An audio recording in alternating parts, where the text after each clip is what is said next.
Now, the coordinator of the ANC Youth League National Task Team head, Sibongile Besani, resigned from the ANC leadership yesterday, citing his unhappiness with being undermined by other members of the structure. He has accused his colleagues of not consulting him when issuing statements bearing his name. Now, the last statement from the task team was a scathing attack on the judiciary over the arrest warrant issued against former President Jacob Zuma. But now the task team has hit back, saying that they are not aware of Besani's resignation. What exactly is going on? To help us unpack these issues, we're joined by Newsroom Africa's politics editor, Sbu Ngalwa. Sbu, good morning. Thanks for joining us. First things first, who is Sibongile Besani? Now, Sibongile Besani is a former provincial secretary of the ANC in Free State, but his current position is actually the head of the presidency in the ANC, which means he's in charge of President Ramaphosa's office in the ANC.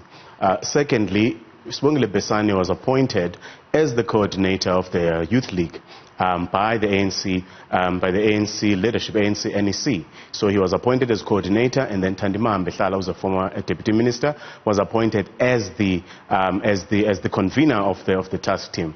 So what we saw yesterday was actually him sending out his letter of resignation, which then confuses a lot of people, because people are saying, did it happen, did it not? Yes, it did happen, but what it talks to, I think there's differences within the Youth League as to how they move forward, as to what role they want to play. I think Sibongile Besani was embarrassed by what happened, by the statement that came out, attacking the judge in the Jacob Zuma matter, and also probably feels overwhelmed in terms of the makeup of that structure, that other members seem to be overwhelming him, and that he doesn't agree with some of the decisions that they're taking.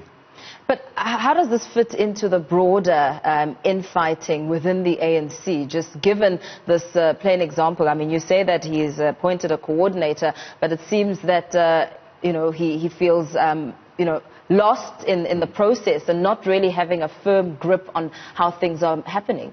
I think actually it fits exactly into that. It plays into the broader politics, because, as I'm saying, Sibongile Besani is the head of the presidency, in charge of Cyril Ramaphosa's office. Thandima Mbehlala is a staunch Jacob Zuma supporter, was a deputy minister under Jacob Zuma, and is actually quite vocal about his support for President Jacob Zuma. So what you see here is that that grouping, and when the task team was put together, it is made up of members who are sympathetic to both camps, so to speak. But from what you see in terms of the public pronouncements of the task team, the so-called Zuma grouping has the upper hand, as we have seen with the last statement. So basically, what Besani here is saying, I do not want to be associated with this. Which is why he sent out that letter. And I think the response by Thandima Mbehlala and the spokesperson of the Youth League is to say that he didn't resign to us, so we are not aware of his resignation. But the reality is he did resign, and that letter was sent to the office of the Secretary General of the ANC. But there seems that this was not the only matter. Besani also cited the audit process of the ANC Youth League branches currently underway in preparation for the elective conference as also another matter that didn't sit too comfortably with him. I must say, it is quite an infantile fight, because actually these are old people. Yes. They're not even Youth League members. Mm-hmm. The task team, if you may track it back a bit, the last leadership of the Youth League was that of Colin Maine, that was elected in 2015. And their term ended, and then they were disbanded by the National Executive Office Committee.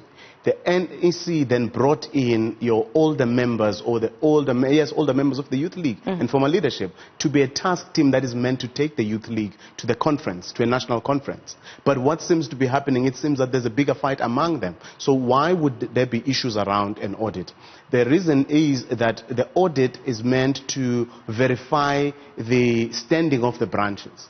So obviously a national conference is a conference of branches. So those are the people who elect leadership at a conference. So that is why it is important that an audit process is actually clean and free of manipulation. Mm-hmm. But what Besani seems to be suggesting is that there is a parallel process going on which wants to manipulate processes going to that conference. So I think actually it's quite a serious allegation which the ANC will have to deal with, because it affects the credibility of next month's conference, that is if it sits. Mm-hmm. And lastly, before we let you go, where does this leave the composition of the task team? I mean, they have a task ahead, a big task ahead to fulfill.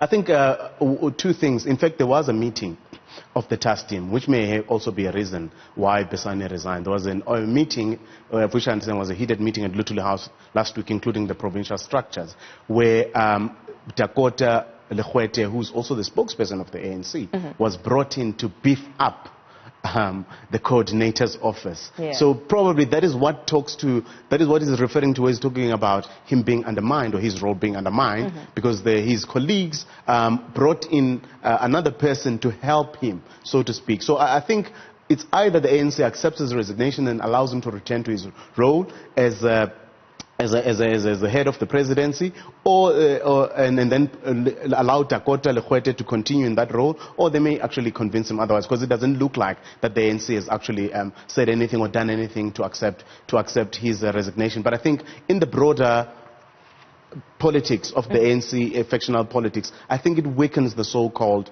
Ramaphosa grouping, because he was a special cog for them in that structure.